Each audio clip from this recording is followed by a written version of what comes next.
истиқлолияти давлатӣ дар рушди ҳама бахшҳо заминаи воқеӣ гузошт ва баҳри пешбурди кору фаъолият шароиту имконоти мусоид фароҳам гардид. муассисаи давлатии вилоятии Хатлон синамо ки самти фаъолияташ ба истеҳсоли филмҳои гуногун жанр равона гардидааст, соли 2018 дар заминаи барномаи давлатии рушди кинои ҷумҳурии Тоҷикистон барои солҳои 2018-2022 дар маркази вилояти Хатлон шаҳри Бохтар таъсис дода шуда. То ин ҷониб 12 филми ҳунарӣ аз қабили Гирдоб, Фариштаи умед, хаёлӣ ва ба ин монанд филмҳо дар жанрҳои фоҷиа ва мазҳака сабт намудааст. ҳамзамон 2 силсила филми ҳунарӣ ва зиёда аз 10 филми мустанад аз ҳаёту фаъолияти мардуми вилояти Хатлон рӯи навор овардаву пешниҳоди тамошобинон гардонидааст, ки ин дар рушду нумӯ ёфтани кинои тоҷик мусоидат кардааст.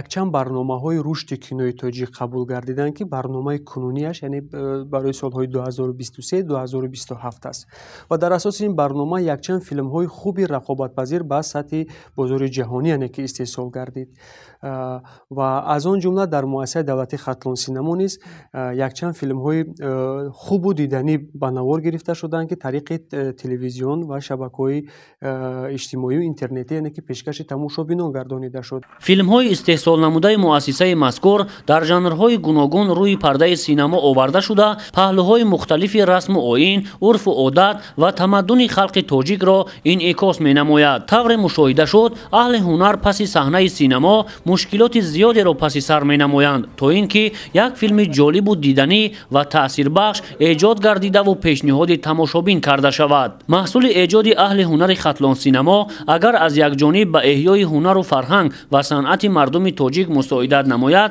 аз ҷониби дигар дар баланд бардоштани ҳисси ватандӯстиву хештаншиносии мардум нақши муҳим мегузорад. айни ҳол аҳли эҷоди муассисаи давлатии вилоятии Хатлон синамо лоиҳаи нави силсила филми пайгирро наворбардорӣ намуда истодаанд, ки аллакай 2 қисми он сабту танзим гардида, қисмҳои дигари он наворбардорӣ шуда истодааст. филми навбатие ки айни ҳол мо наворбардорӣ карда истодаем, силсила филми ҳунарии пайгир аст, ки ин атрофи хизмату корнамоиҳои милитсияи тоҷик, он дастовардҳои замони соҳибистиқлолии милитсияи тоҷик яъне қисса мекунад ва дар баробари оне ки филм жанри детективӣ аст, дар баробари он яъне ки бо ин жанр якчанд жанрҳои дигари яъне ки филмсозиам омехта шуданд, аз он ҷумла жанри мелодрама ва масака ва инчунин якчанд жанрҳое ки хос ба яъне ки филмсозӣ аст яъне ки илова гардиданд. айни ҳол мо наворбардории қисмати сеюми филмро яъне ки оғоз кардаем ва ман бовар дорам ки ин филм бояд ба дилу дидаи тамошобин ҷой шавад. дар оянда низ муассиса метавонад чунин филмҳоро яъне ки филмҳое ки аз ҳаёту фаъолияти имрӯзаи мардум яъне ки гирифта шудааст пешниҳоди тамошобинон гардонем. ҳунармандони муассисаи мазкур мақсад доранд дар соли 2025 2 филми мустанадро истеҳсол намоянд, ки дар он мавзеъҳои зебои сайёҳии вилояти Хатлон ва эҳтиром ба китобу китобхонӣ таҷассум меёбад. Самандар Шоев, Искандари Саид, шаҳри Бохтар, Ахбор.